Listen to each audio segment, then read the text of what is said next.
All right. Okay. So we are live, and Hello, I hello. again with me, Miss Hart, and we're going to talk about community. Yeah.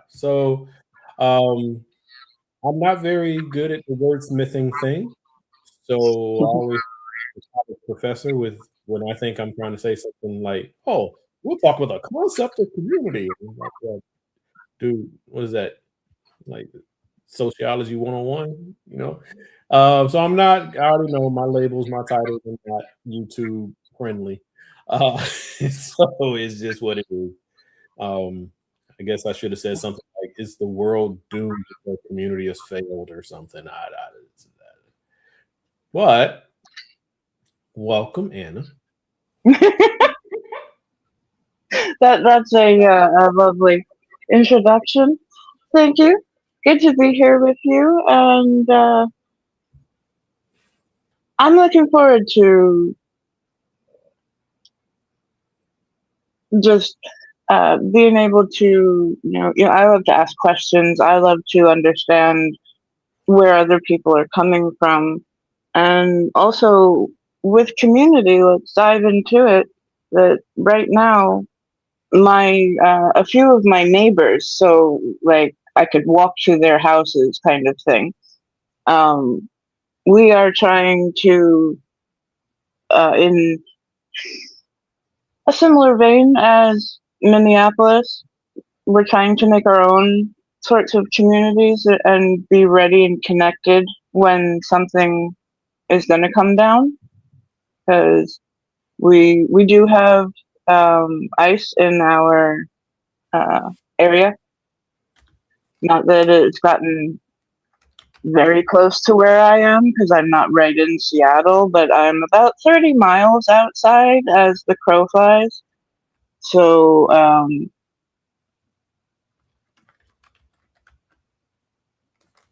I'm used to stretching far and wide for my community because it has meant a lot of different things to me. I'm a gay woman, and so the LGBTQ community has been really important to me. It's also been a doorway to many other communities I didn't even know existed, and just a lot of friends that I wouldn't have had, in other words. So I owe a lot to my communities. We have some really wonderful people who do care an awful lot, and they have been role models for me for over 20 years. So, but as far as my neighborhood, like tomorrow, meeting number one. So, good luck to us. Mm. Oh, that's cool. So you feel like y'all are actually going to be meeting. That's really cool. Hmm. Face to So face and everything. yeah, and that's I like that. Especially in current times, right? I know the energy is like moving things online and things like that. And I'm keeping this non-political because that's just not the purpose of this. But Right. before the current climate, as this climate was coming on, I was saying to people, it's time to kind of pull back from the digital space, depending upon what it is you're working on, and you're gonna Right. have to go old school. So I actually like the interaction. Plus, I think people are missing direct contact and interaction with each other. Like we've lost, the subtleties of communication. You know, body language, My, social cues. You my know, social battery is not what it used to be. And I have, health concerns, and a lot of people meet around food, which is a really big problem for me. It will cut a lot of my social time short because I don't deal well with food. I'll So drink yeah, tea all day long, though. yeah, that's an angle I hadn't even considered. But yeah, so you have that. So there's so many things that can go into it. So Hmm. it's not pro or con as far as the digital thing. Probably a little bit of both, to be completely honest. Um, but I was like kind of spitballing, and I was thinking about like what types of communities are there, right? Mm. And for one way to look at it is like where are you coming at it? Because to me, a nation is a community. Um, Yep. we have as Americans, that is our community. We have an ideology, we have an ethos, we have all these different things, and we're very dysfunctional. Um, but we have a structure too. But that's a community. And then, if Mhm. you got neighbors, right, that can be a community. Or so I was like, okay, so I ran down this little thing and we'll see what you think. So it's Mhm. like you can organize a community around identity, right? So uh, like the queer community, um, Mhm.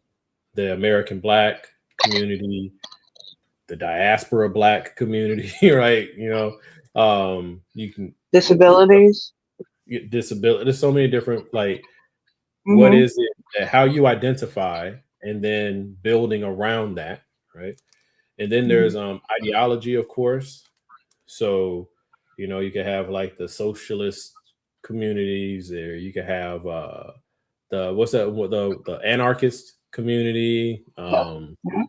There's so many. Just what is it that we all believe should be done at a societal or group level, and there's your ideology, right? Like, what is it we believe in? Mhm. Separate from that, I would say would be the theology. So you can also build a community around like a religious fervor or identity, right? So you have your Christians, your Christian nationalists, your Muslims, your Nation of Islam. Like you can craft it that way too. Like, hey, we believe in this deity or this structure of worship. And so those of like mind come together, and that is your community. There's a lot of people who, especially like in the church context, you go to church and you're there from baby to grave, right? And these are your friends. These, you grew up with them. Everything was in this community. So there's that.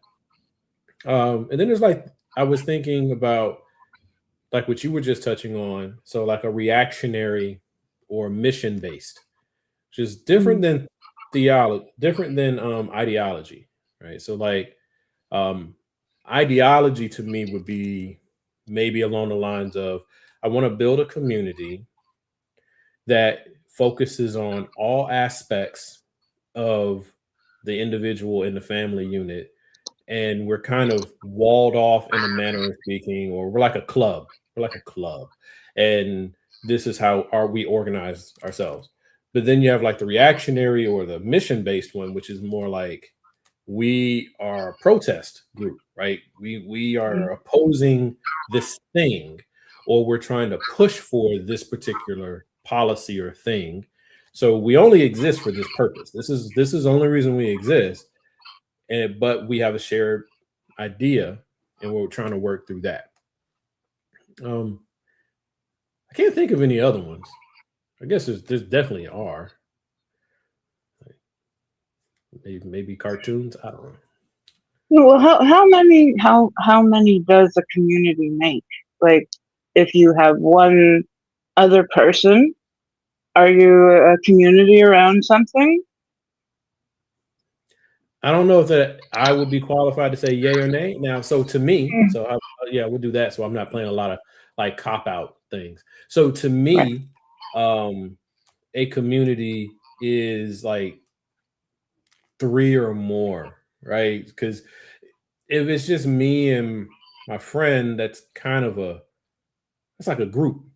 We're a Mhm. pair of people who, you know, we hang out, you know, but there's not a lot of conflict or disagreement or things to work through or build upon. And it's just me and you.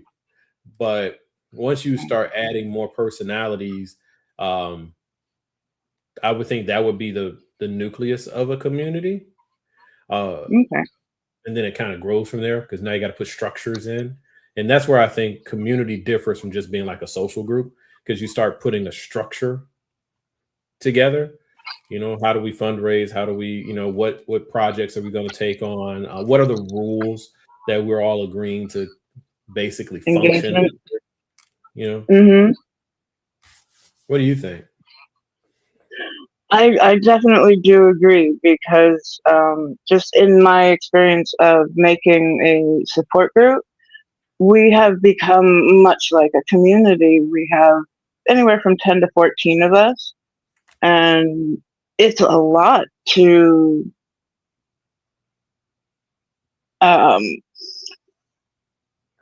to make sure that everybody's viewpoint gets included and that everybody feels safe. You know, it's a big goal of mine that no matter what's on your mind, you can say it, sort of thing. And it can be difficult, especially the more personalities that come into play. But you're right. A couple of people, sometimes even three people, you know, if you're coming at it from a very similar angle, um, there aren't many challenges in that. And sometimes I think, you know, a community, a lot of the experience I have to pull back on is that we have seen some kind of a challenge. We have pulled through that together, and we are either, you know, closer, stronger, whatever you afterwards. And I also think like with community for me is there's a sense of a shared identity. Like we're not just hanging out in the manner of speaking, right? Right. Um, Yeah. there's a desire to perpetuate this thing. So you may be bringing up young people behind you, or you're actively recruiting new members, or but you're not just coming together to hang out like friends. I mean, you Right. probably are, but you do expect it to live on in a manner of speaking. You know, so like for me, I'm working on shifting what our United Core is into more of a membership organization, community based, right? So it's we'll have the various businesses that the organization owns, but then we'll also have memberships and meetings and structure and things like that, where we share resources and we take on projects together. And I'm thinking like that way, which would be a community. But right now it's a community of one, which is more of a project than it is anything else. Hmm. So it's not even a community yet, but everything starts from somewhere. Because like I think Hmm. of Bobby Seale and Huey P, and it was just two guys who came together, and then it grew into a national, not just a national organization, but truly a national community because people showed up out of a passion, not just out of an obligation, you know. So Yeah. I think maybe that's like where you can take it being from like an organization and being a community and truly becoming an actual community. There's a passion in it, right? Something's driving it, I think. Hmm. Oh, look at that. But Parker's in the building. Hey, Mr. Parker. Hey, Parker. Um, so just from your point of view, because there's so many different layers, right? So how you want to come Right. at it. Um, what are some of the benefits of building a community in your eyes? Like, why should we even build community? Why don't we just hang out? Mm. Or is it the same? Well, mm, I good way of putting it though. I think that it's beneficial to push past a group into community, um, just because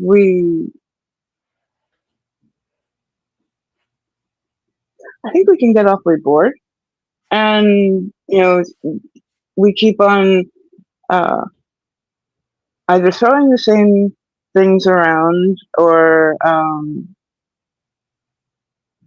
So I'll use the support group again as a general discussion, that I basically allow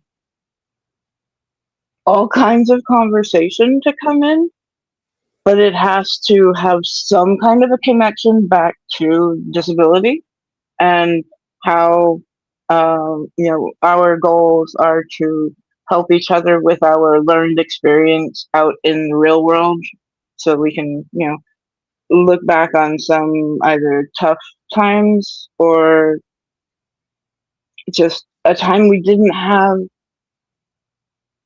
some tools to work with. And you know the common view of disability has grown a lot. Like, there's a lot of respect that comes for it that hasn't before, but we still have a really long way to go. So some of our conversation comes always back to safety and personal growth, making sure that you feel some sense of accomplishment as you walk these paths with other people. And I have felt that is so important in my life, but it's challenging. Like, if it was just a group of friends that hung out and we just chatted kind of deal, I wouldn't be working so hard to try to come up with like topics to uh, expand my own knowledge and try to launch into conversations that I otherwise never would get into. I just wouldn't have space for that in my regular life. And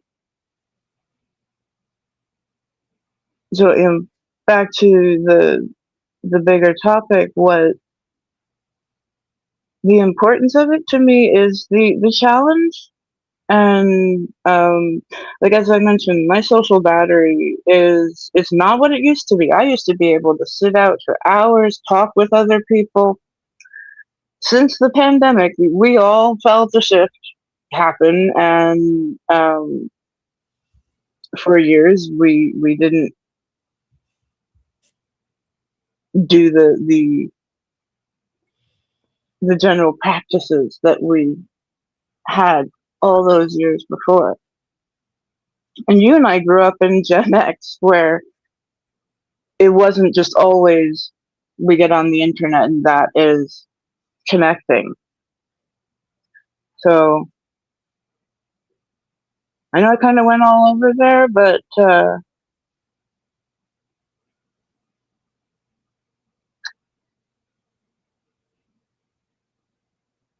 I know that there are certain emotional factors of community I have not been able to satisfy in any other way with people. So, and that gets down to doing actual work that benefits more people than just me and my neighbors. Yeah, no, I feel you there. And like Parker, he put in protection and Mm, and mutual support, right? Creating a safe space, so to speak, you know, mhm. because we can hang out as friends, but we can be together as friends, hang out for the whole day and never talk about anything of substance. Right. Like absolutely nothing of substance. We can spend the whole day on flashback mode, um, on celebrating the highlight reels from 20 years ago or something. Yeah. Um, but then you have community. To me, like, yeah, there'd be a lot of swapping tales and stuff like that. You're just having fun with your friends, of course, but you're also there to accomplish something. So you'll have like book clubs, or you might have public discussion on various topics, or you may be sharing skills, right? Like, my background is in finance and numbers and data. Well, I can share that with friends and teach them about it, and give information about what I know, And then somebody else in my circle, they may be a business person, or they may be a medical professional or a health professional, and now they're able to lead, discussions about, hey, here's how you take care of yourself. Here's how you know, Mhm. and those are things that I don't think friendships do a very good job of. Um, Friendships, if they're healthy, they do a pretty good job of being a sounding board and more or less a safe space, or at least Mhm. somewhere to escape to, I guess I would put it. Mhm. Versus community is going to demand something of you. Community is going to be like, hey, we're doing this thing. Um, and we're trying to build something. To Yeah. me, right? I Yeah, believe in we have a mission. focus. Yeah. Yeah, yeah. I wouldn't want to join a community or a group that doesn't have a mission. Like, we just Yeah. get together every Saturday and what? Do we ever get past the surface? Do we ever push? Do Mm. we ever explore? Um, so yeah, that's cool. Um, and I'm sorry I chose such a nebulous topic. So for me, it's difficult to kind of like wrangle it in. So this is my mistake. This is my learning curve as far as this kind of stuff is concerned. Um, but the reason why, yeah, the reason why community is so important to me. So let's look at why community is important to me. Um, Mm. I believe that part of my function in life is to do something greater than me, something that contributes to it, um, beyond what I do for my family. Like what I do for my family, I'm obligated to do. I'm obligated to feed them, house them, love them, Mhm. try to do everything I can for them. Like that's like, yeah, I'm supposed to do that. And so that's my core function. But then I need community because I want to impact the greater world on some level.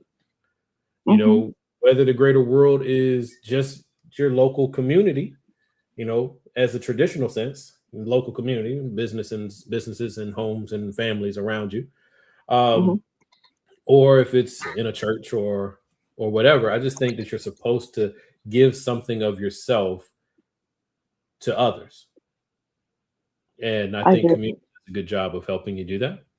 Um, Mhm. Now, part of my struggle, part of my journey is I can't think or I haven't encountered any of those communities that pre-exist me or exist outside of me that I truly can identify with. Right. So Mm. I can't really tie into the fraternity life because I didn't join when I was a young person. So I would have no interest in joining now.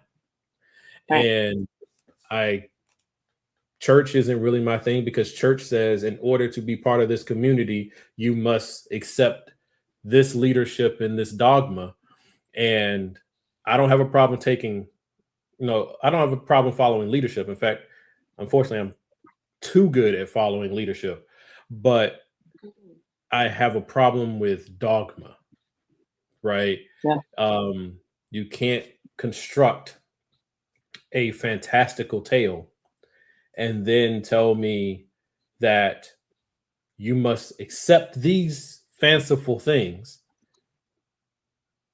and we encourage you to bring your other skills with you.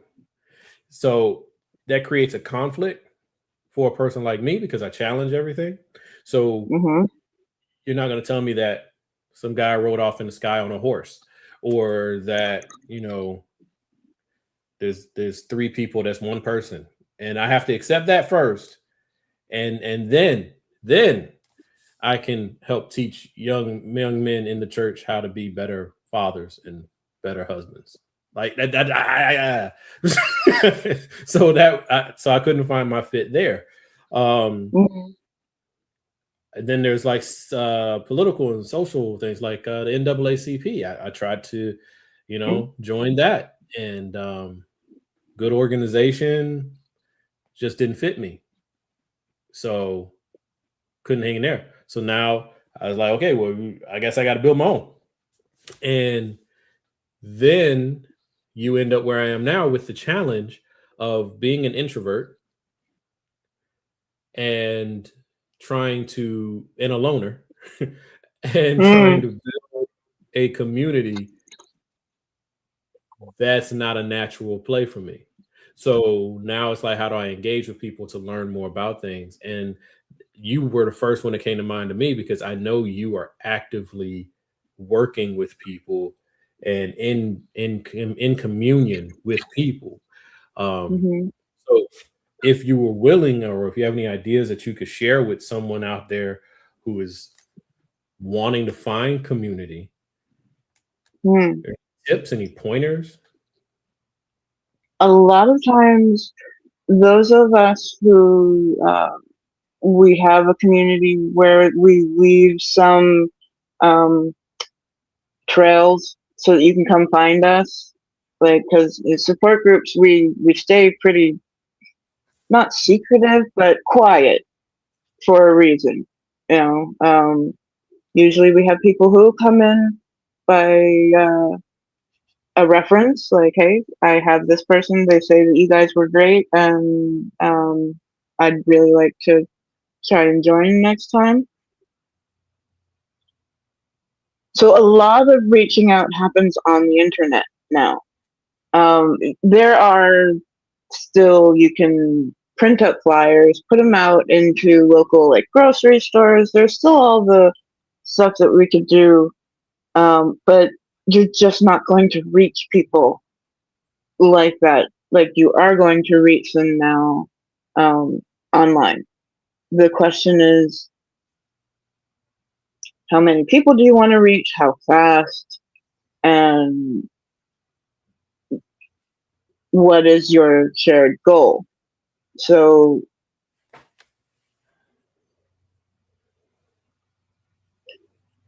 if you were somebody who wanted, you're like, I really wish I had a community. You need to get a little bit more specific than that.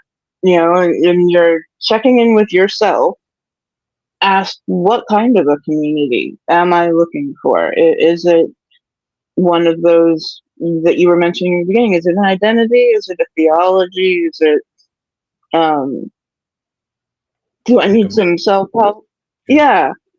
Yeah. Is it the neighbors? Is it not going to be able to be fed by my actual neighbors? And sometimes you do need to reach out online because these boxes give us a way to reach people that we never would have had those connections. You and I, we never would have met. We're on opposite ends of the country. And so, once you have that, like either I want to help, I socially want to make sure that my neighbors are okay. Everybody, like we have a little system of, we go to the store and messages go out. Does anybody need anything? You know, we do try to take care of each other in our little local community out here. I'm in Washington State, and in a fairly, it's a light blue section, I would say. There are still a lot of mixed ideologies out here. There are a lot of people who probably one of their first things would be, so what religion are you? Kind of a question. And for me, that's always been an interesting conversation because I don't really have a religion. Like you, I don't subscribe to something that, if I can not freely ask questions and poke around and say, but okay, you've got a weak spot here. If I am just shut down, okay, not for me. Right. And I've come to that wall in many different theologies. So I kind of, I pick what I can use from many different things and can jumble them all together. So for me, a group based on theology is probably better if it's based off of it. Like, we come together because we do not have a religious home, sort of a thing. Like, that might be an interesting group to have. One thing I also want to say before I finish this is that if you do not find what you are looking for, make it. That's exactly what I had to do with support groups. I back in 2001 to 2003, I was really, really sick. I was newly bitten by ticks and unsure of what was happening with my body. And the only times that I had this epiphany of I was where I was meant to be was I was suddenly in a community of people who were like, I have experienced what you are going through, and here is where I have gotten help. So, like, I would not have found doctors if it wasn't for that community. I would not have found much of the support that I would have needed to live had it not been for the internet and being able to rely on a group I didn't know, but for some reason I felt I could trust them. Like, we all came here because we felt, pardon my language, but we felt like shit. And we just got to a point where, like, I've learned a few things and I can maybe help somebody else not have to feel so bad Or at least not in their life. in it. Right. So, like I say, it's if you do not find what you need, I really do highly suggest making it. Yes, there'll be a whole bunch of new difficulties and you might not succeed, but you will still have an incredible journey either way, and you'll learn a whole bunch. Yeah, I'm in that now. Mhm. So Parker, well, right before I read Parker's comment that I have on the screen here, one of the things you said is we come together because we don't have a set religion or theology, and it made me think about it. So part of having a specific community, so not just a broad sense community, but Right.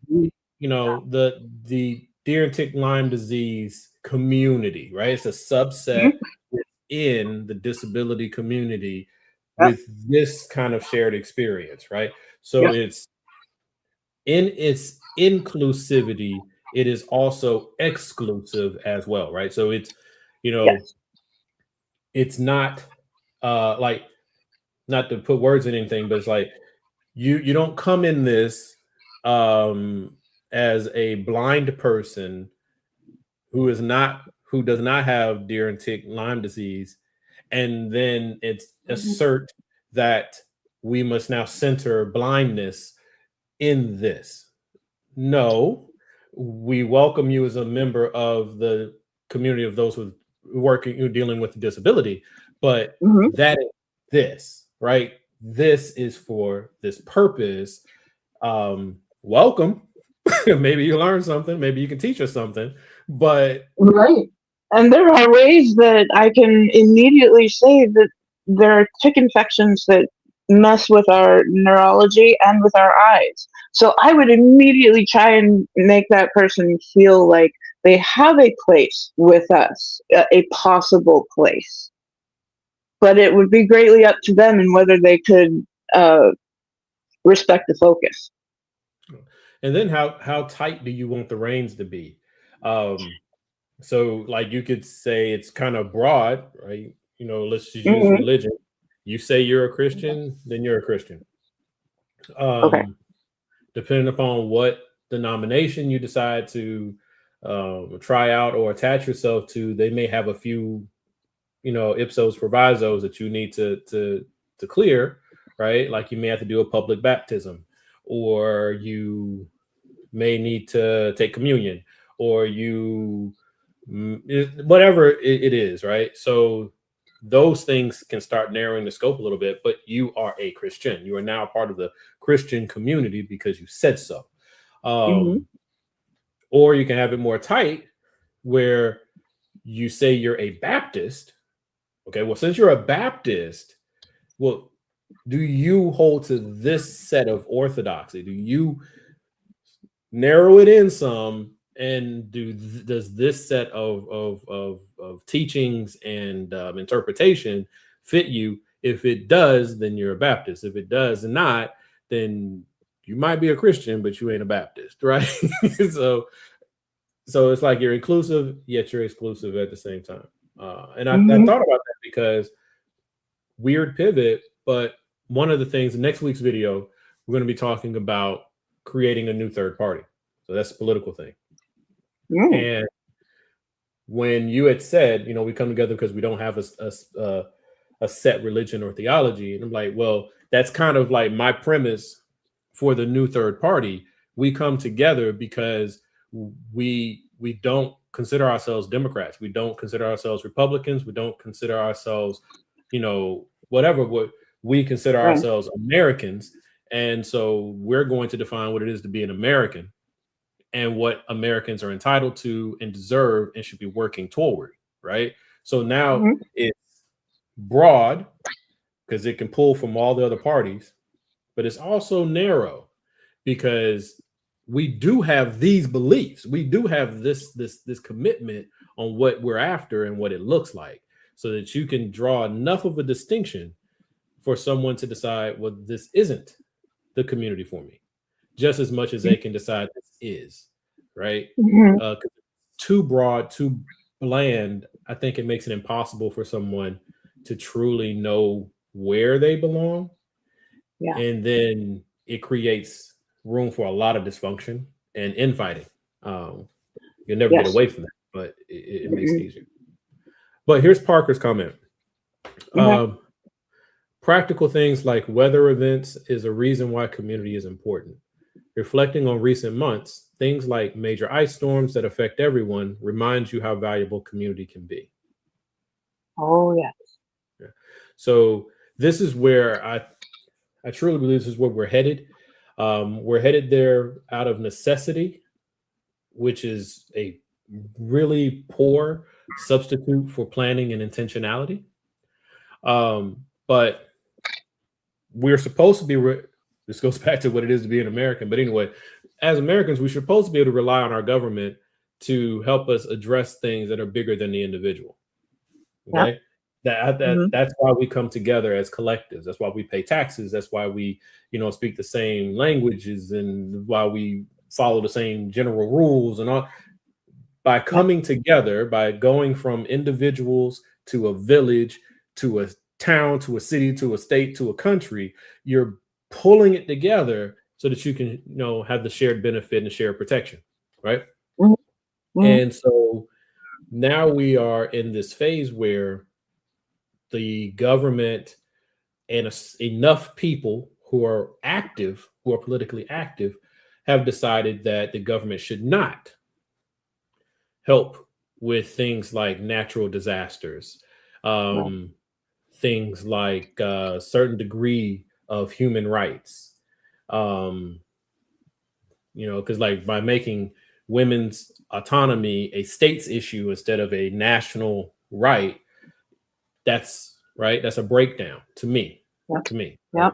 Yep. Yep. So now we're in this position for a lack of intentional effort to where we have to rely on community. We have to build community.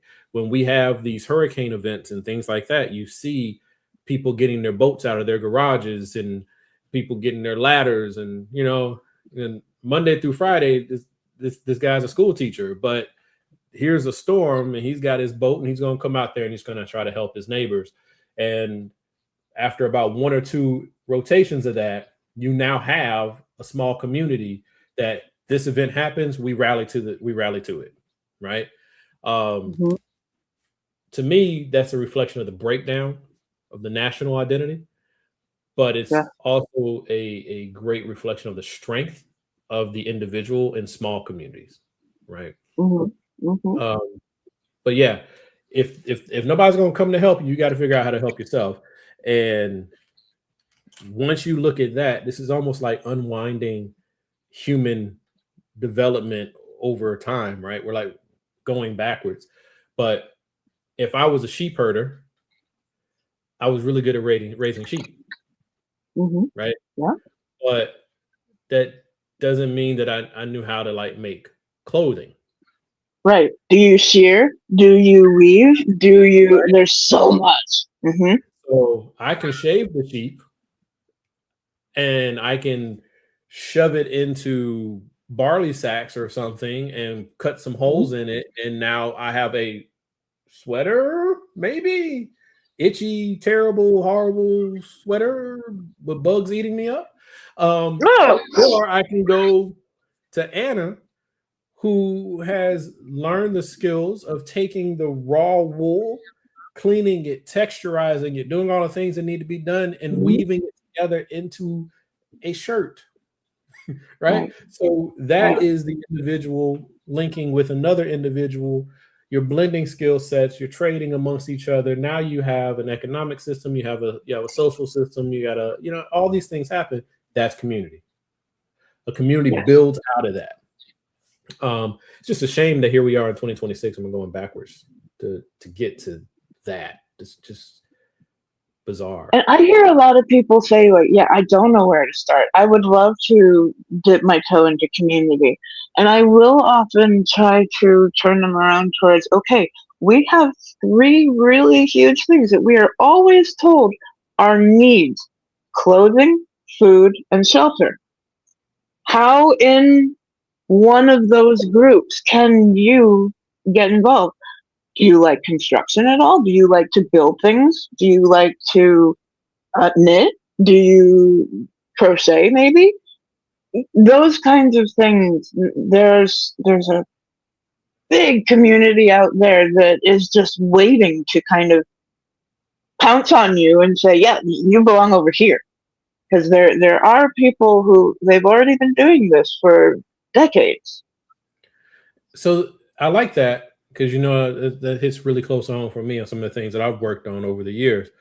But I think part of the things that should be explored in that is what are you willing to give of yourself, Mm, um, and then that community you do tie into, it often has its own culture already. In fact, yes. it should have its own culture because it's a community. Like there's multiple people moving around in it. So Hmm. that can, I think, dissuade a lot of people because that's what would push me away from many things, right? Let's say, like you pointed out, food, clothing, shelter. Hmm. So for me, all right, I'm not good at building things. I got a garage full of wood and tools and stuff, and ain't built the first thing. I That's not full of intention, low on skill. Yep. Gotcha. Right? So okay. Well, food. Okay, well, I can't grow anything, but I could get with the church. Let's say I'm a church person, and who in your church. No, you don't have to be a church person. Most small churches have a food pantry, so Right. um, you could donate food. Hmm. And what may happen, what almost certainly will happen, because this feeds into what you just said, show up more than once, dropping off food. Yeah. You will be approached. Yep. Hey, Yep. thank you. You belong here. Right? So if you're Yes, looking, we need more help. And would you be willing to, and that's usually some of the first questions. Would you be willing to give up your time? That's what's needed first. yeah. And then you got like So let me just finish that out though. Okay. Mhm. So you're Yeah, go ahead. I'm not a religious person. I Mhm. grew up Christian, so I hold many of the same beliefs. But I go and I drop off food because I want to help people who are hungry. You then try to enlist me to continue working with you because we have now identified a shared interest, a shared passion. But in order for me to truly become engaged with you, I will run headlong into your theology, Mhm. right? Yes. And I Yes. don't accept the leadership of your pastor or your minister or whatever you call them because I don't accept your religion. But what I accept or what I participate in is your mission, right? So Right. being able to navigate that conflict. So now you'll have someone like me who can't navigate that, right? I'm able to volunteer giving stuff up until that moment where Mhm. it actually says join or join. And then I say no. So now it's awkward. What do you do? Do you still keep bringing food there and hope they don't run you off the premises? Because in a way, you've just rejected their way of being. Or now you got to go find and build a secular version, but you don't know how to do that. Now what? Hmm. I don't know how to help someone get past that. The people that I have run into in situations like that generally keep their scope so broad, and if you're willing to help bring food, I won't uh theorize. Feel there's a word there that I just can't get it out. I cannot spout to you my personal beliefs and make you accept them. So there's a lot of cases where, as long as we are seeing a certain mission get completed, there should not be,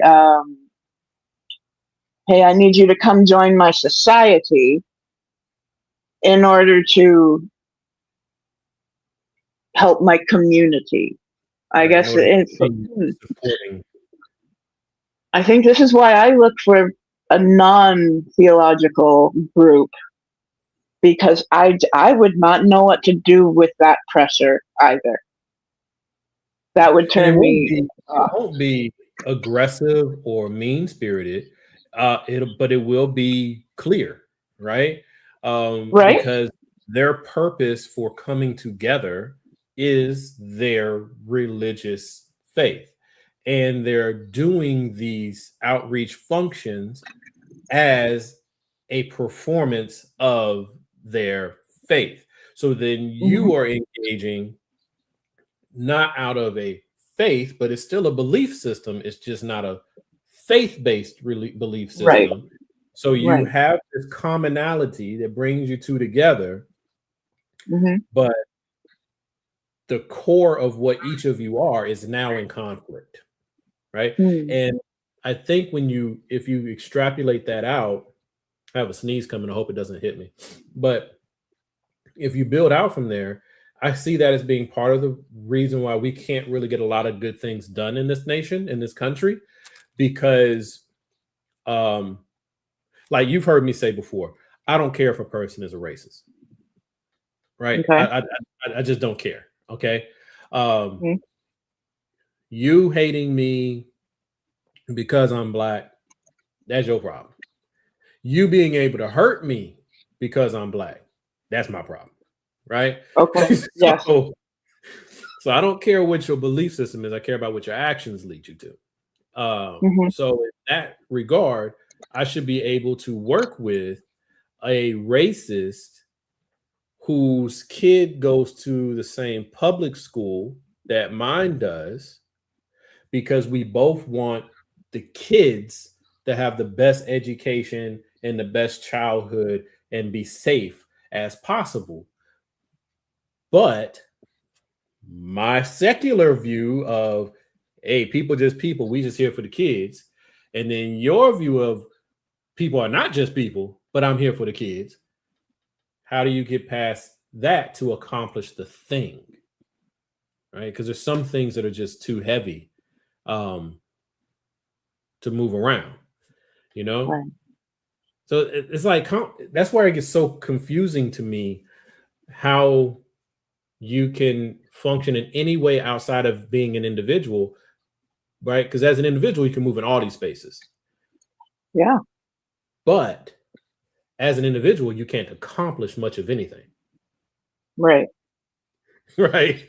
So It's the true. value of It's community is shared resources, shared effort.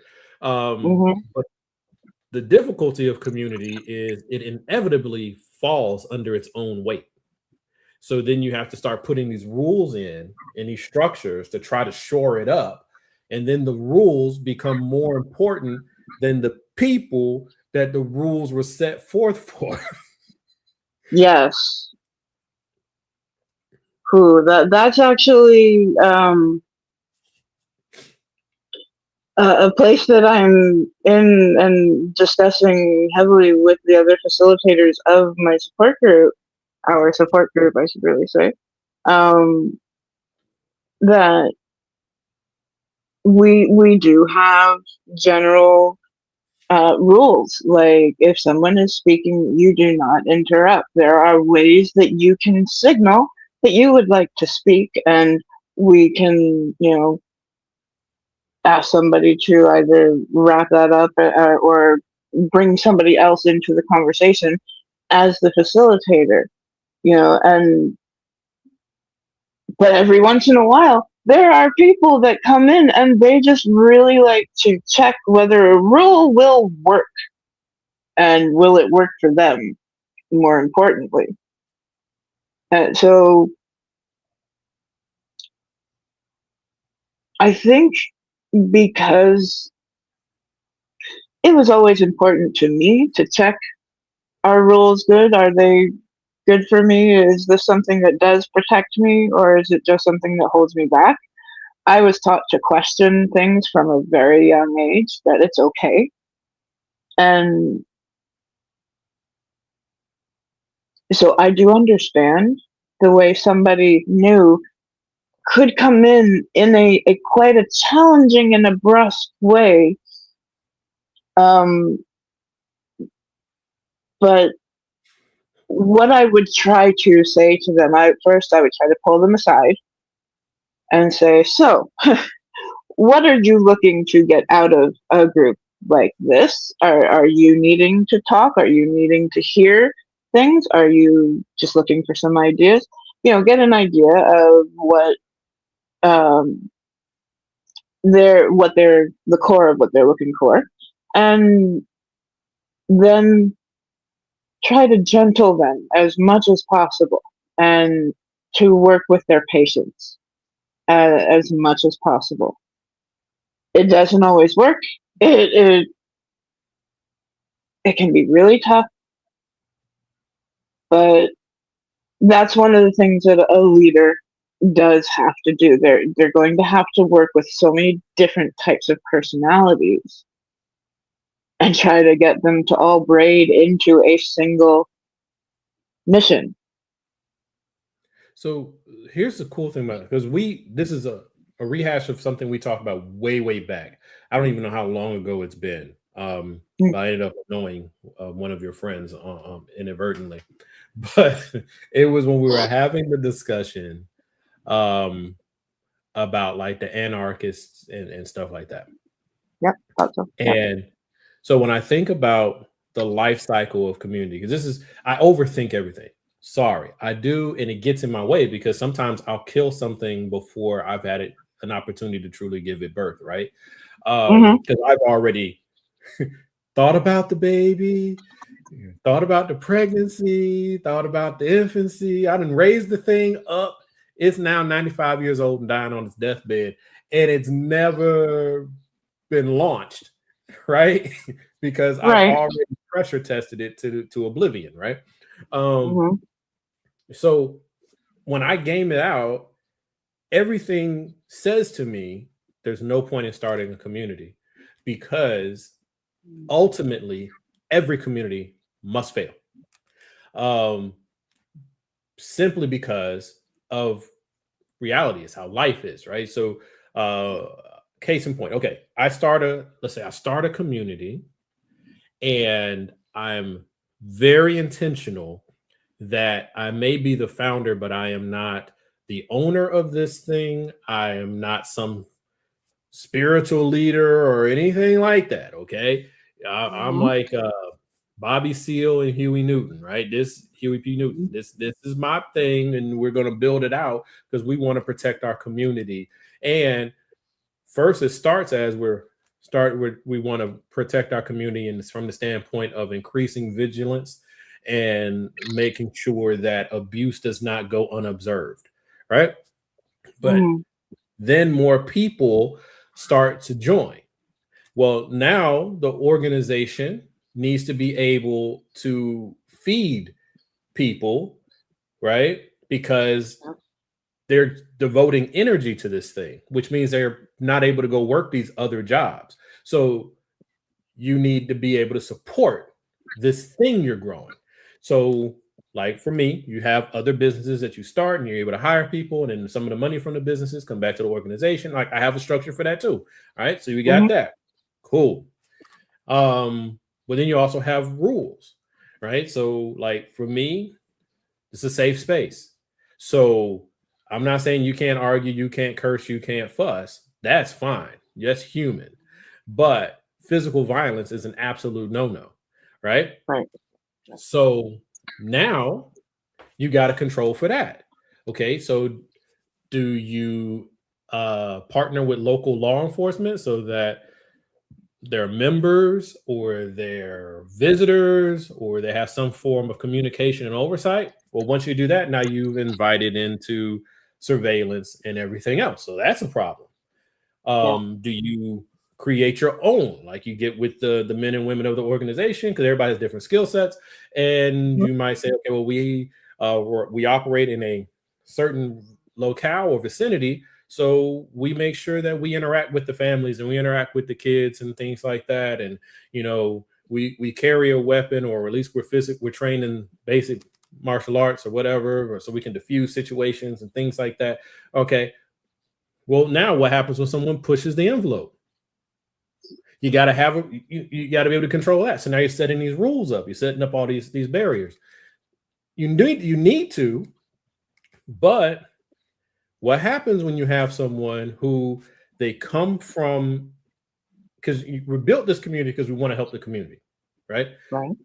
So you have someone who is either very headstrong or they carry a certain level of trauma or life experiences that make them prone to pushing hard before they ever can give in. It's just how they are. They can't help that. But if they can get through Mhm. that part, they'll be the most amazing person you've ever known in your life, right?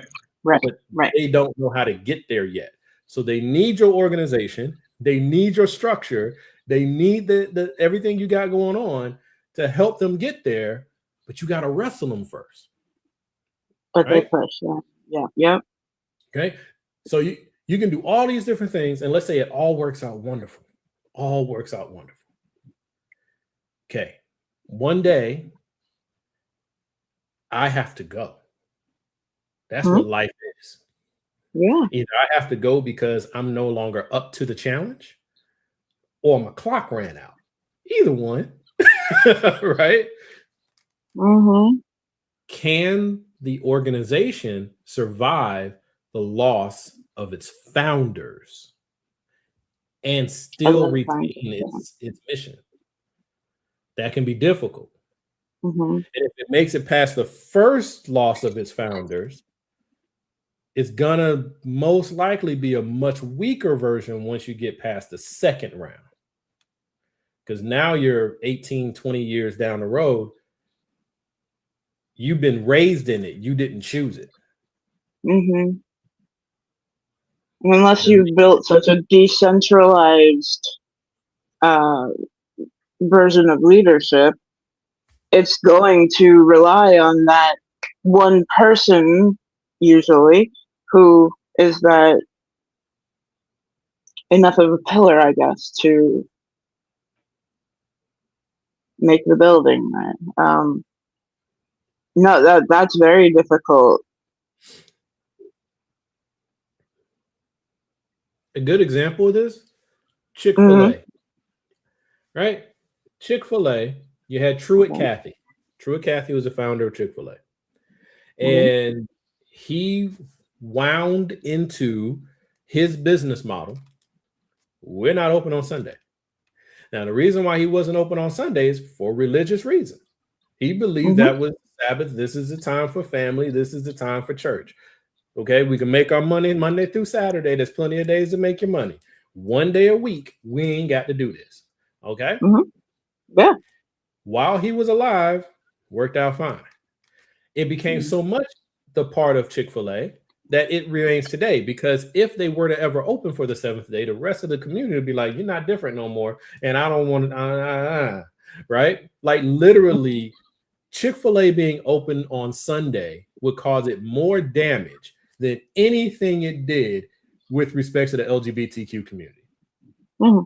Wow. Okay. The consumer base would go nuts because it means something, right? But Mm-hmm. I would contend it doesn't mean what it did mean. Like when it was Truett, it was based on his faith. Now it's part of the business operating structure. Like the spirit of it, the meat of it has changed. Like you're not open on Sunday because you're not open on Sunday. Okay. What Mm-hmm. happens when some CEO comes along and says, let's do it? There's money to be had. Let's do it. Mm-hmm. Right. Right. Can Chick-fil-A survive that? I don't think it can, not domestically. Maybe they can try it overseas, but I don't think they can do it out here, you know? Um, and it's a weird example, but it's just like while the founder's here, it's real easy to keep things on the road. When he's gone, some of the same behavior patterns or rules can exist, but the spirit behind them is dead. It left with Mm-hmm. him, right? So now you're doing it Mm-hmm. because of the money or PR, right? You know, I don't recall him being. I don't know because I didn't follow it. I don't recall him being displaying animosity towards the gay community when he was alive. But once he was gone, and the political climate in America changed, then it was like Hobby Lobby time for Chick-fil-A, Mm. right? Yeah. So that's always a Mm. concern for me. You know, I think one way to combat it is like you said, you can have a decentralized kind of structure. Well, Right. now you do that, do you lose your purpose? Because it's hard to run something like that. Now you're just like the church. Everybody do it your way. Right? Say you believe in If this you, thing over here. I think if you want something to be successful, and here I struggle to think of business as a communal effort because businesses usually they want capital, they want money. Um, in a community, it's usually we are brought together by a shared value. Usually, um,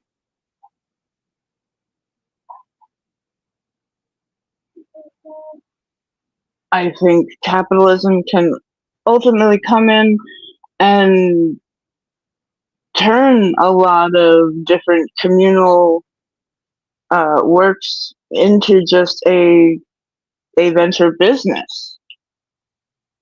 And absolutely, then it will lose a lot of what it stood for. Like it'll look about the same, but it's not Maybe. the same, right? Um, And what's really cool, what you just brought up, is like this is kind of like my gripe. And I said it wasn't going to be political, but it's funny. Everything is political and everything, because to me, everything in life Mm, technically is political. But yes. um, it's like my gripe with like the third party infrastructure or existence. Um, you say you want something different, but you're doing it the same way as the people you say you want to be different from, right? You're following all the same structures and playbooks and everything. You're just tweaking some things. Like you won't take PAC money, right? But you still got to go get Mm, donations. right. You know, you can get a rich person on your side, you will take the rich person. You just don't want him to be a billionaire. Mm-hmm. Okay. He could be Mm-hmm. a multi-millionaire, and that's fine. You haven't crossed the threshold, right? Right. So I think that I believe in this thing that I call compassionate capitalism. I don't know if that's a real Mm-hmm. thing. It probably does exist, but that's what I call Mm-hmm. it. And so I'm just gonna put one out there. Okay. So we'll own laundromat. Okay. So laundromats are usually located in communities that have a lot of apartments or older homes and not a very high income. That's just where Right. laundromats usually. Okay. Yeah. So you start a laundromat and you put in your bank of washers, you put in your bank of dryers. For the most part, they can be largely unmanned, if you will. Yep. Now, my model would not be unmanned. I'd have employees there. I would have a site manager and I would have a maintenance person. Okay. Mm-hmm. So the site manager, their job is identify things that aren't working, take care of customer issues as needed, keep it clean, keep it nice. Track the money, track the activity, right? That's that Mm-hmm. person. And then the maintenance person, their job is exactly what it is. They keep the lint traps clean, they keep the back of the machines clear so things continue to work. When things break down, they fix it, right? They work on the HVAC. If they have to hire somebody from outside, that's the person who's going to hire them and coordinate that repair and oversee the repair. Like that's that person. You only need two people. Okay. Now, here's how community comes into it though. I would hire someone, whoever I hire, right? Because it's probably going to be somebody local to the community because that's just who's going to apply. So you hire somebody to be the site manager. Okay. So now you're hiring from the community. That person, um, you would help after, let's say, after they work for you for, let's say, a year. Then I would pay for them to take business courses or accounting courses, whichever one they choose, at the local college, right? The local, community or county college, right? Mm-hmm. So now they get those courses. One, it helps them because it gives them information and stuff. But then two, it helps me because you can run my business better. Okay. Right. Yeah. So that it becomes something that is available to you after 1 year of service.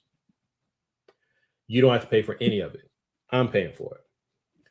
On the Mm-hmm. maintenance side, after 6 months of service, we will now help you get certified in various things. You can get certified in HVAC.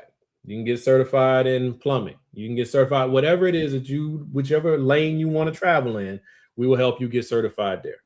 So now you are now boosting your skill set and your marketable value. At any time after you've satisfied your time, you can quit. So you literally can come work for me for 2 years, and your whole purpose was I wanted to come down there and get some accounting coursework done. I wanted to get my associate's degree, so I came to work for you for 2 years. Okay, when you're gone, the next one comes in, and I can do the exact same thing, right? Mm-hmm. So now Mm-hmm. I'm constantly you're either staying with me and getting more experience and more tied into the business so that when I start another location, you can go lead that or do that or whatever it is, or there might be other positions in the business as it grows that we need you for. So now we can grow you up that way. or you can decide to go do it your own thing, start your own business, go work for another competitor, whatever.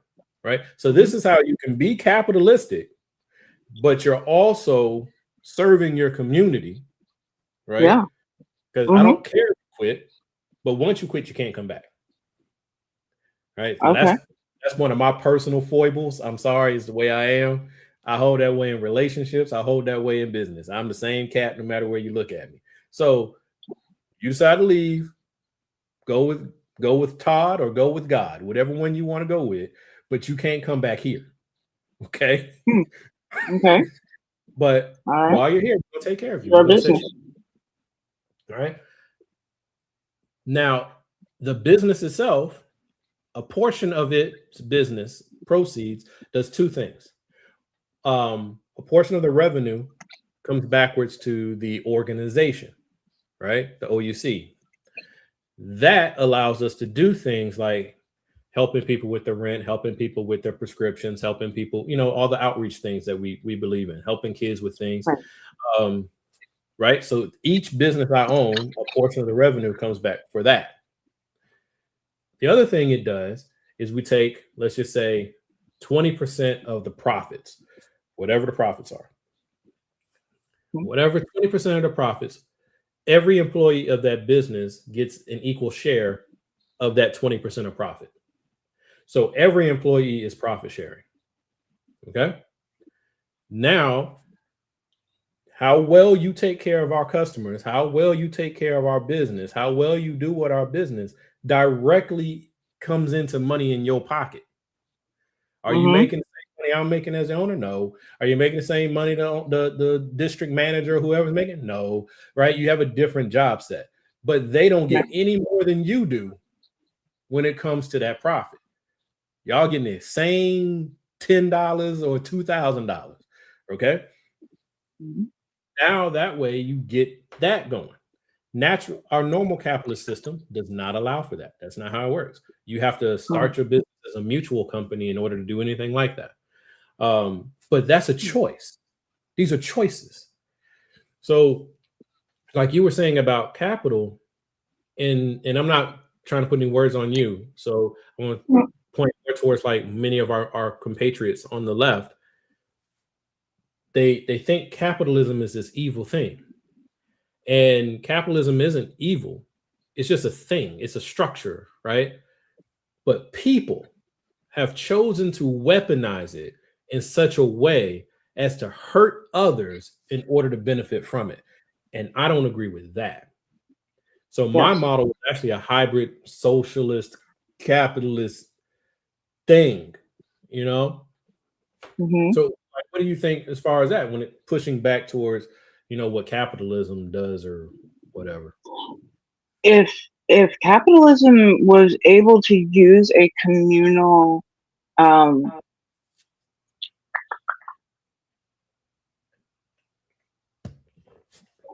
even if it was a temporary thing, and just brought in, hey, we want to help the community. We want you guys to know that when you invest some money in our business, that it's coming back to, wonderful. I think there are all kinds of really well-intentioned people out there that they get smushed with the reality of how you're going to pay for that. Um, if we had a more compassionate view of how to make money and actually utilize that, many people wouldn't see it as what is it called? Like stage four capitalism. Like it's Like, killing us. It is a cancer within us, because people are allowing others to get hurt just to make some money. And that we're going to need regulations of some kind to make sure that people are protected. As long as we have a balance, people are going to come back and use the system that works and that makes them feel good. even more so the system that makes them feel good. But the problem I see with that Hmm. is personal accountability.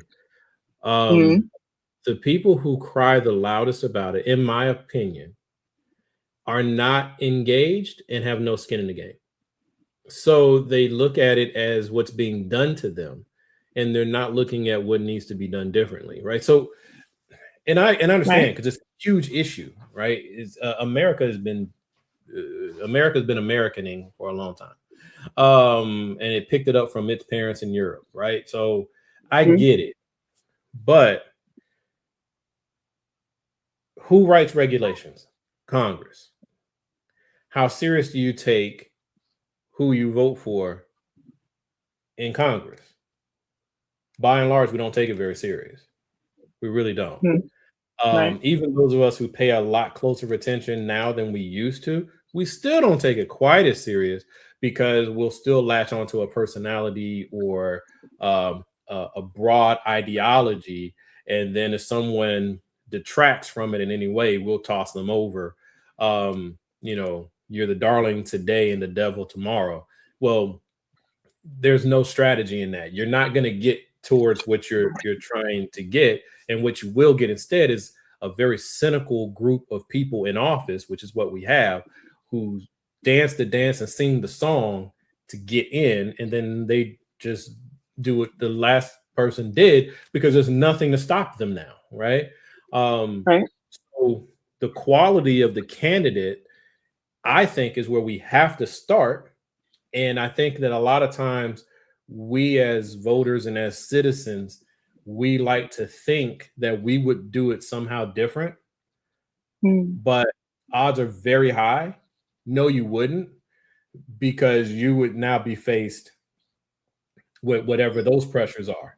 And you're currently, managing a small thing. Imagine now being tempted with something bigger. Can you stand up to the pressure?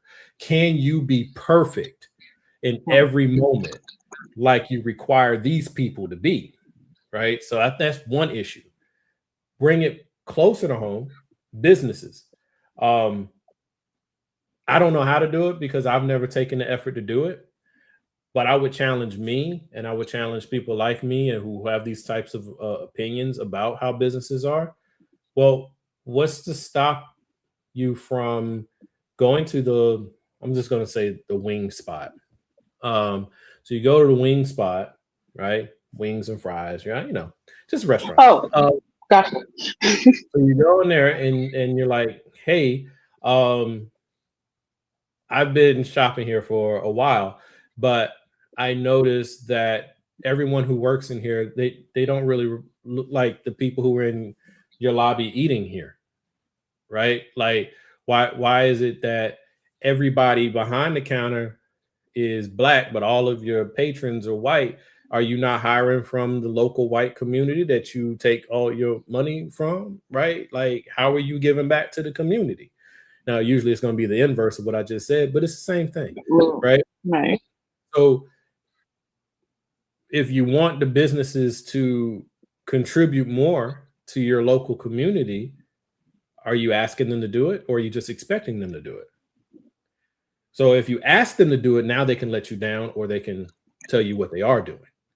Now, you might not think they're doing anything, but they donate heavy to the local PTA. They donate Right. heavy to the band program or the football team or something like that, which is money that is desperately needed in your community. So they are doing something. You just don't know it because it's not for you to see, Mm, right? right. Right. But they might not be doing anything. They might not be Right. doing anything. They just, you like chicken wings? I'm selling you chicken wings, and when the day's over, the money's coming right with me to go right to Alpharetta, and I ain't worried about none of y'all. That's the business that you now start organizing around. Hmm. Well, look, I'm not gonna keep eating here, and you make it loud too while you in there. I'm not gonna keep eating here, and I'm sure these people ain't gonna want to keep eating here either. If that's your position, Right. right? Hire somebody from the community or show us how you're actually helping to support the local community. Make the demand. They can do it or they can't. If they don't do it, then you stop eating there and you organize to keep people from going there. And guess who ain't going to be in business too long? If they do it, then you need to reward them. So now Yeah. you go there more often, or you help spread the word, or do something. I think that we are so stuck on the stick, we always forget the carrot, right? Mm-hmm. So why can't we do more of that? Is it because we don't think it would work, or because we don't know how to get started, or because we're too lazy? I'm gonna like raise my hand. The last one, too lazy. Um, like so, it's like the world we say we want. I don't see our actions backing it up. I feel like we're more about what we expect, um, and I don't know that that's fair, because if we're not going to do it, why do we think somebody else is going to do it? Very true. I think a lot of times the question just isn't raised. Like, for a long time, I would, with my family, put on a community picnic for those who were in the local Lyme community, and people would look forward to this all year long. They would um, make some food, they would contribute, we would all do something towards that day. I would often go to different businesses, say, hey, this is what I'm doing. Is there anything that you might be able to contribute? And I was actually able to get a lot of um, like little fun supplies and things that I would not have been able to include in the picnics, like little games, sort of like a gift basket where people were giving me things from their store. There are all kinds of ways that we can be in community with each other. It doesn't have to be that we have to join somebody else's group. We can just say, hey, I have a group, you have a group.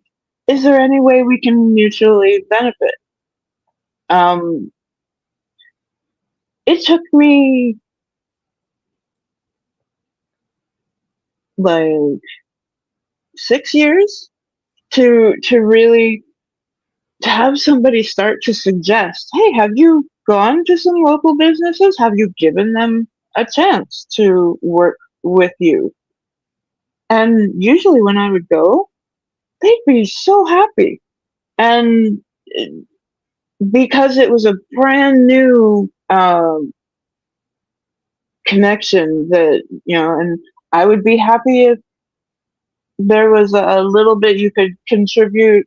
I could maybe buy a bit of your food. You could add in a couple of other things, because I work and I try to make sure that it doesn't matter if somebody has some money coming in. I'm going to make sure that they can eat while they're here at the picnic. So just I get what you're saying. It does. It takes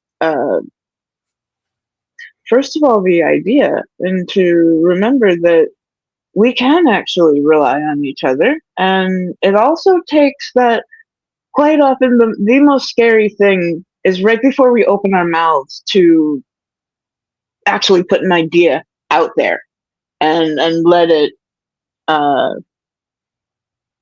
manifest, as they say. Um, I think people are scared. They're afraid of failure, and that it's not laziness per se. It's a paralyzation of, I don't know what to do. I don't know who to go talk to. I don't have the sort of personality where I can just go walk up to somebody at the counter and start blabbing, kind of Why, thing. why are you talking I'm about lucky me, that Anna? I have that. Anna, we having fun here. Why you talking about me? You know what I'm saying? Like, I'm just saying though. I mean, I'm letting out all your secrets. Shit. Um, but it does. It takes a level of brevity. Um, and to get over the personal of I am afraid. Nothing happens if you're not willing to stick your neck out in a little bit of a way. You don't need to stick your neck out so much that, oh my God, the whole blade's going to fall on you. You know, you can dip your toe into the water and see if that's okay. And it's a skill I've gotten better at. I'm not there yet. I'm not there yet. Far from it. Good for you. Because it's always But easier not to deal with this. But understanding someone turning down your idea, not them turning you down, right? right, They didn't right. reject you, they rejected your proposal. Hmm. Not the same thing. And a lot of times it has to do with their own where they are and the lack of money in their coffers. So in that case, you don't have to leave with disappointment. You can say, so how can I support you? So you can maybe get to a place where we could eventually be, uh, I would just say working together, but not in the same group. Like, that's where community, it does not have to be, we're all forced and worked into the same group. Just sometimes we just need to talk with each other and say, "Hey, I'm trying to do this. Do you have any ideas? Do you have it? Any?" Yeah, it does take opening your mouth, and like I said, that can be the scariest part. Once you open your mouth and you get going, you'd be amazed how many people really want to jump on a good idea And a lot of people are starving. Like me, for that. I am always starving for good conversation. Yeah. So sometimes it's just they just waiting on you to present them an opportunity to engage, you know? Mhm. And as we Mhm. used to say in sales, I'm sure somebody still says it in sales because it's sales. Um, some will, some won't. So what next? That's one. Right. And sometimes it's just not the right time, you know? So you Mhm. have the right message. You got the right message, you got the right product. You just didn't have the right time. Right. And you know, that's just a matter of life. But hey, Yeah. we're pushing on an hour and a half, so I think this is a good time to go ahead and pull it to wrap it up. Um, Yeah. so Anna, thank you so much. I hope people out there, if you come across this video, you get something from it.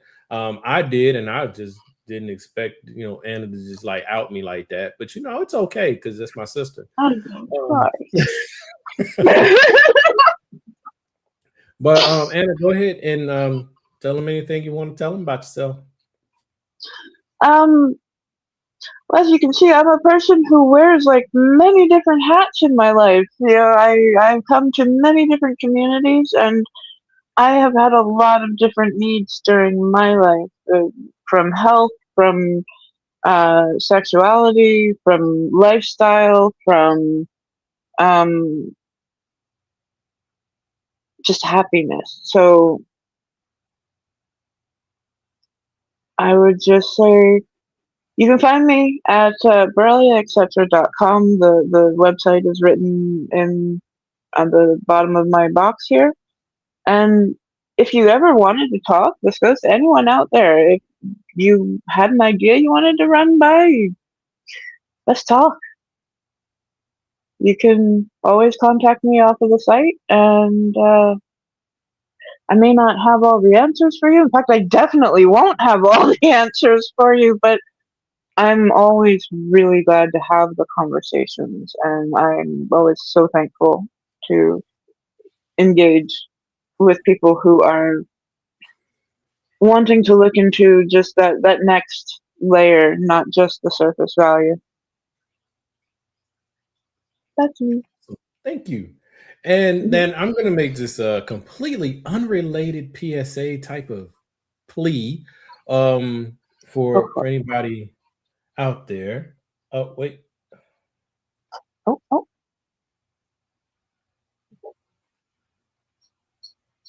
Quick 5-second thoughts on the Iran war. No, I'm joking. You all had a good discussion tonight, though.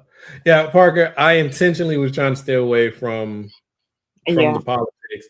Um, too Anna, much if you going want on. to talk about it, I'm open to it. But I was trying to leave that one for another other people. Yeah, I would appreciate that because there's a lot going on. There were some major updates just today, and I do not have all of the information, and it's just concentrating on such a heavy subject. That's what will paralyze me into not doing anything. So I do try to stay away from that. Cool, cool. So sorry, Parker. Right. Maybe when Marlon pulls us all back together. Because just for me, the reason why I don't really go into it is because of how I view it. Like I get, like what Anna was saying, I get what you're saying here, that it's overwhelming. For me, it's not. So I have a different view on all those things. And I don't know that what I would have to say is all that value added. Right.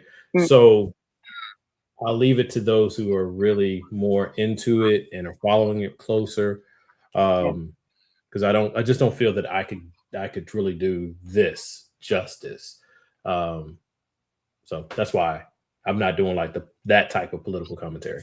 Um, what I'm trying to get at here, even though it is just me thinking out loud, right? That's the series and all the things I put out. But I really, really, really want to hone in a lot more on what type of nation we want to be, what type of neighbors we want to be, what type of individuals and communities we want to be. Because after all of this, something's got to come out of this.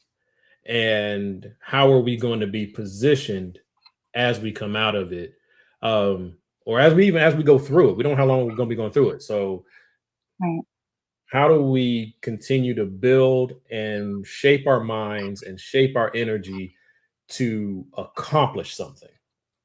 So that's that's kind of what I hope, even though I'm a little scattered. I apologize, y'all, but that's where I am.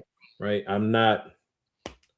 I will lean on someone like a Medi or somebody like that, or to Yes. get that level of input. Hmm. Um, yeah. So, but what I was gonna say is I'm gonna put my email up here. Yeah. So if and you don't got it, just go ahead and say, you do not. I am not asking you to jump on the camera and do a live stream with me. I'm just going to put it out there, okay? What I'm asking is if you would be willing to jump on, or like one of these with me, not live stream, but it's just you don't even have to turn your camera on. But if you are a caretaker of someone with disabilities or elders, I would love to pick your brain because there's a couple of projects that I'm looking at getting involved in, and I love input. So you can email me and we can have an email conversation, or we can jump on, like, this is my version of a Teams call. So we can jump on a Teams call type Right. of thing. And so I can kind of pick your brain and get your input on various things. But like I said, it doesn't have to be a live stream, doesn't have to be for nobody else.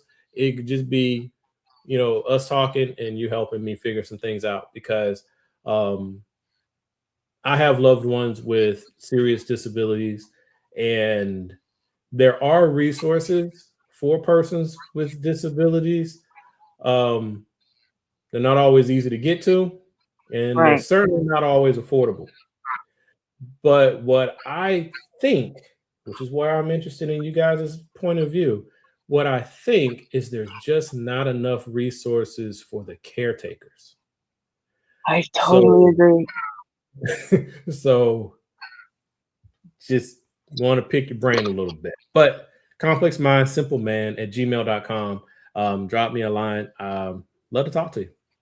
But I thank will you. get Lorraine to actually follow up on that. My caregiver, she's been my caregiver for 23 years now, and that's professional caregiver being paid by the state and all that. So she's seen a lot of things, and I have always wished that there was more support for her. Yeah. So Anyway, tossing it out there. But thank yeah, you for anybody who does come across this video. Thank you, Parker, so much for chiming in and giving us some great questions and feedback. You are always the boss. We appreciate you, man. you And are. Anna, thank you for joining me. And Thank you for having me this is Theus. and for I'm just having thinking the out. Go ahead. good conversation. Yeah, I just want to say thank you for having these conversations. It's wonderful. Thank you. All right. Well, y'all have a great rest of your day. All right, Bye. peace. You know, there's a delay, so we gotta wait till it stops. Mm, mm, mm, mm, mm. Do, do, do.